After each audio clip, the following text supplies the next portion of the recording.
This is the anniversary week of the 9/11 attacks, both on 9/11/2001 and 9/11/2012 Benghazi. And I want to talk about Benghazi in particular because President Obama is back in the news because he's out campaigning for Democrats, which is his God-given right as an American. So he can do whatever he wants in that regard.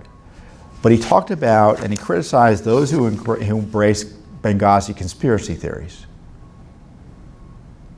which I think blew the top of many Americans who understand the lies he and his colleagues, like Hillary Clinton, engaged in and the cover-up on Benghazi.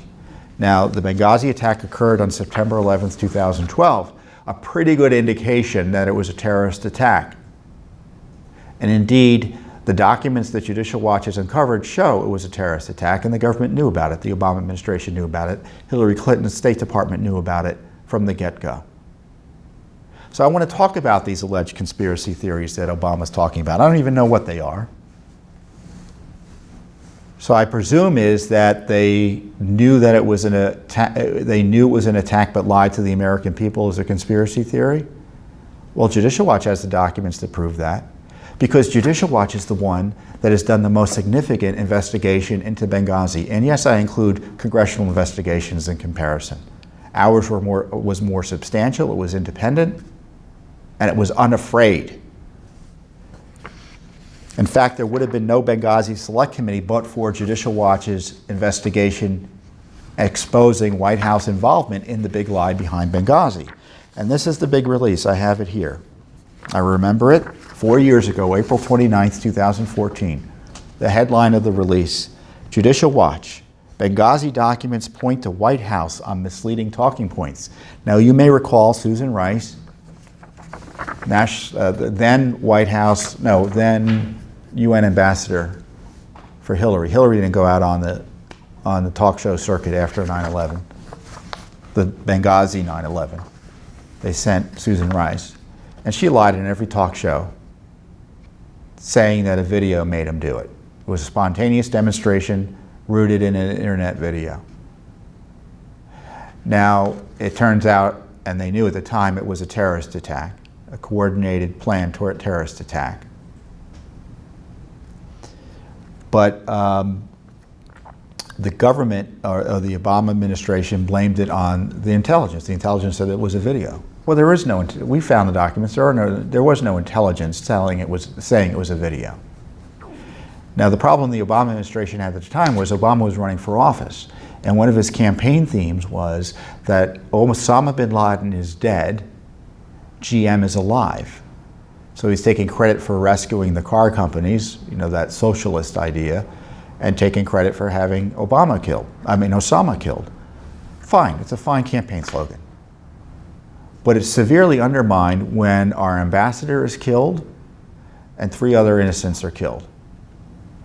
There was a lower level State Department official there, a young guy who was killed with Ambassador Stevens, and 2 contractors, I think former special forces, were killed several hours later.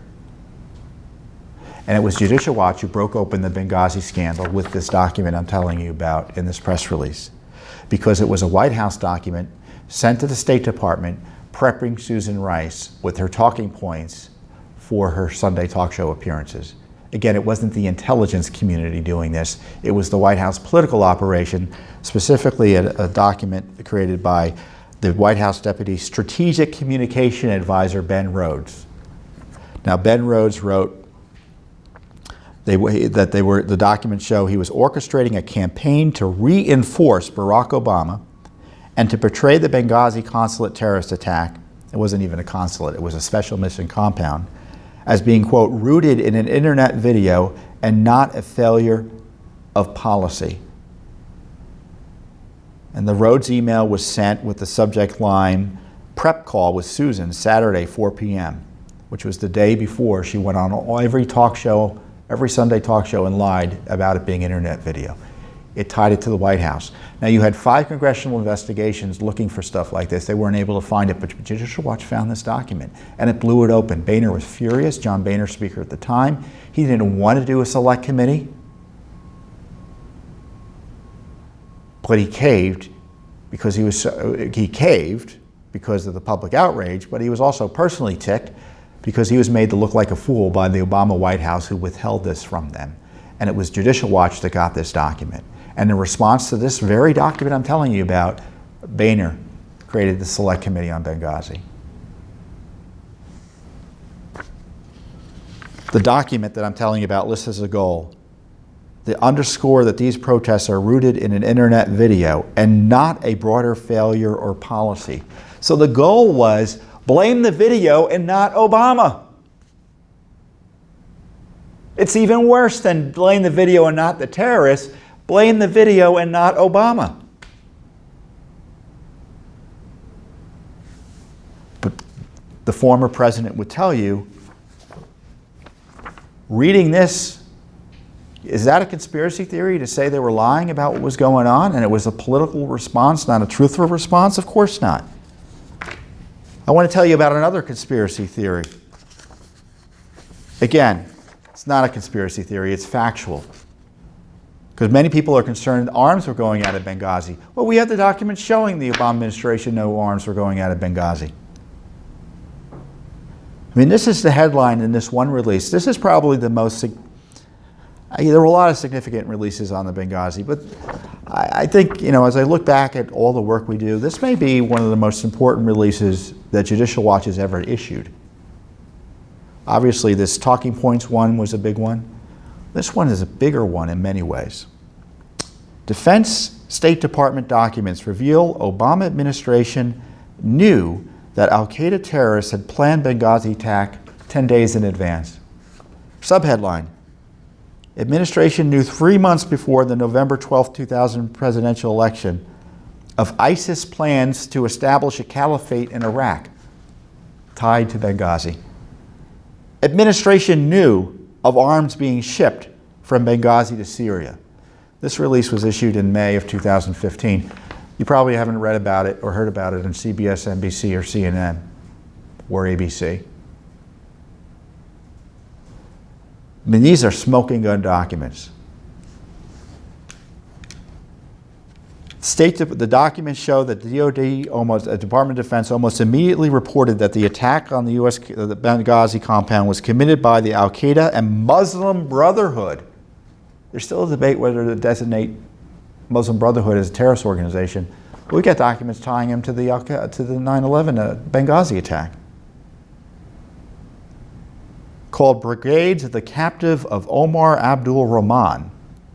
Now, he's the infamously known, he's known as the Blind Sheik. He was behind the 1993 terrorist attack on the Trade Center. The documents also provide the official confirmation that shows the U.S. knows, first official confirmation, U.S. knew about arms shipments out of Syria, out of Benghazi and Libya to Syria. And the documents include an incredible warning about the emergence of ISIS that, of course, was ignored. Document shows, the Defense Department document I'm telling you about, the goal of the terrorist attack. This is dated on September 12, 2012. The goal of this terrorist group was to kill as many Americans as possible. And they're blaming it on a video. This is the intelligence they were seeing it, and they were lying to you. Hillary Clinton, Barack Obama, and Susan Rice that it was a video. Specifically, the attack was planned 10 or more days prior on approximately September 1st, 2012. The intention was to attack the consulate and to kill as many Americans as possible to seek revenge for the U.S. killing of Al-Ibi, I don't know how to pronounce it, in Pakistan, an al-Qaeda leader, and in memorial of the 11th of the September 11th, 2001 attacks on the World Trade Centers. I said, this was written the day after the Benghazi attack. And just think back to this document and the document I told you about by Ben Rhodes saying, we got to blame it on an internet video and not a broader failure of policy. First official documentation of arms going out. Another report from, this one from which agency? A Department of Defense document. And you can read these all online. I don't know if we can get all links up to them, but you can read them all online. An October 2012 report confirms, during the immediate aftermath of and following the uncertainty caused by the downfall of the Gaddafi regime in October 2011 and up until early September of 2012, Benghazi attack, weapons from the former Libya military stockpiles located in Benghazi, Libya, were shipped from the point of Benghazi, Libya, to the ports of Benghazi and the port of Borj Islam, Syria. The DI, and this is the Defense Intelligence Agency document, so this is a pretty serious agency. This is the intelligence agency for our military. It's better than the CIA. The weapons shipped from Syria during the late August 2012 period were sniper rifles, RPGs, and 125 millimeter and 155 millimeter howitzer missiles. The numbers for each weapon were estimated to be 500 sniper rifles, 100 RPG launchers, and 300 total rounds, and approximately 400 howitzer missiles, 200 each 125 millimeter, and 200 each 155 millimeter.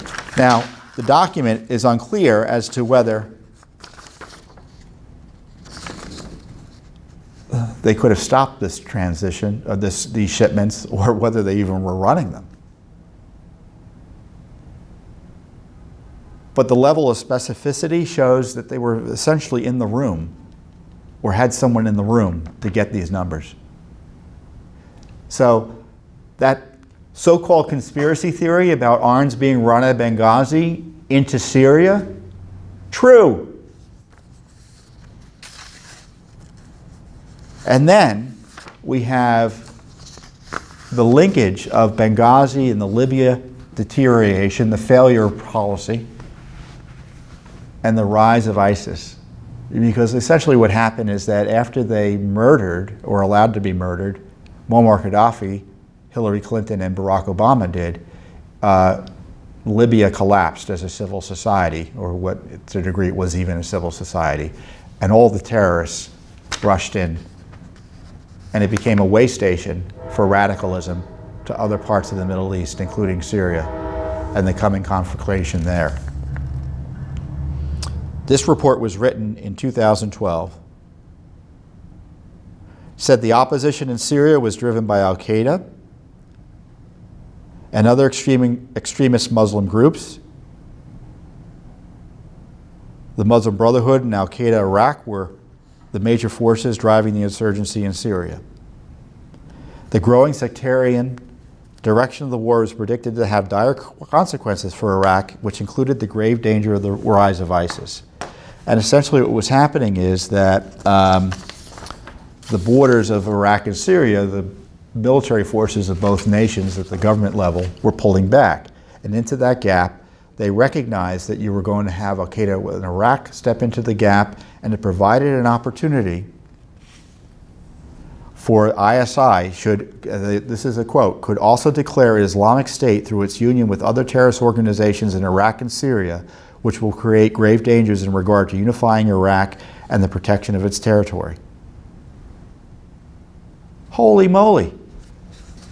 They knew about what was going to happen in Syria in 2012, and they knew it was going to happen as a result of the activities of, according to this document, of the groups that the United States under Barack Obama were supporting and the rest of the West were supporting. And this document was given to us in response to a request about documents about Benghazi. So it ties Benghazi to all of this as well. So yes, ISIS, arms in Syria, lies about video, all exposed by Judicial Watch. And this is why people get upset when Obama says people embrace conspiracy theories. They're not conspiracy theories. He's upset because people know the truth as a result of Judicial Watch about his lies and Hillary Clinton's cover-up. And this is the one that's going to really get you mad. We found this in December of 2015. 2015, 3 years after the attack.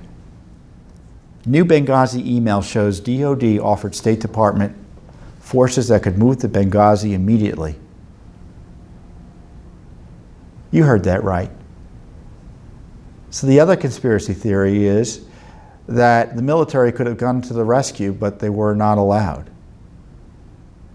Well, in fact, that's what happened. What had happened in Benghazi was there were two attacks. There was the attack initially on the Special Mission Compound that led to the death of Ambassador Stevens and his colleague from the State Department. And then 5 or 6 hours later, there was an attack at the CIA annex, which was about a mile or so away. And that led to the deaths of the two operators on the roof there. Now, according to this document, that second attack, we could have had military forces helping those people there, and lives could have been saved. Because this is what happened. At 7 o'clock, an email was sent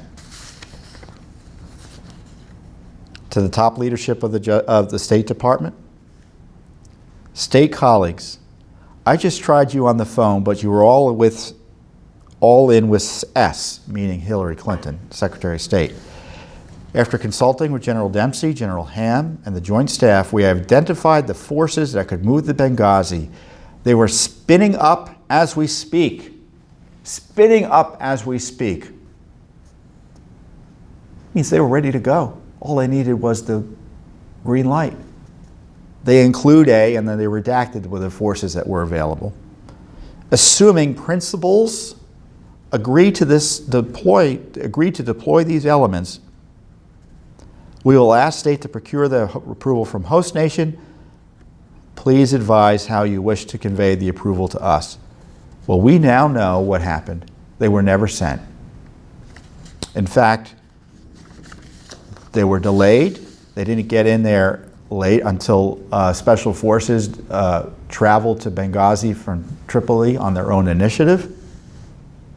Other military assets were only used to recover the dead and wounded and to evacuate U.S. personnel. In fact, they only had one plane available to move our people out of Benghazi. They had to leave some people behind because they didn't have enough people, enough planes to take everyone out at once. Unbelievable.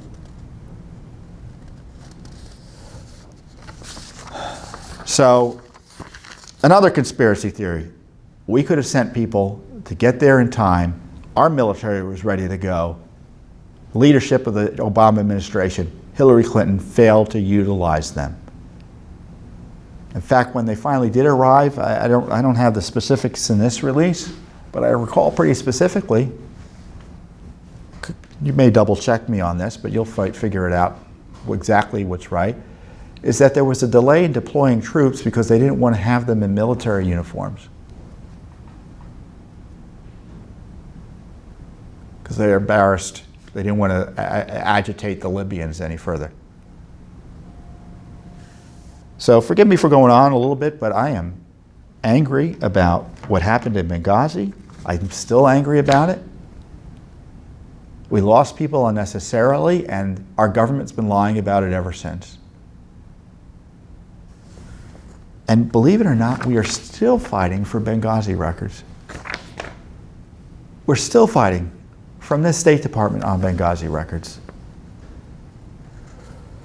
So, I mean, those 4 men who died there, their families, I wish them the best. But I'm also thinking of those who deployed militarily overseas or civilian personnel deployed overseas. Don't think this hasn't impacted them. Because the promise had been, if things go to hell in a handbasket, we'll have our people there to protect and save you and rescue you in a timely fashion. And that promise was thrown out the window as a result of Benghazi and the refusal to hold anyone accountable for the failure to keep that commitment we give to our people that we send overseas on our behalf. It harms not only the morale of those deployed overseas, the morale of their family left behind. And you may think because 5 years, 6 years have passed, that people have forgotten this. They haven't forgotten it. You can bet the Special Forces community hasn't forgotten it. You can bet anyone deployed overseas in the Middle East hasn't forgotten what happened in Benghazi. And it's one extra worry these fine men and women have as they're facing the difficult job of trying to protect themselves from the terrorist threat abroad.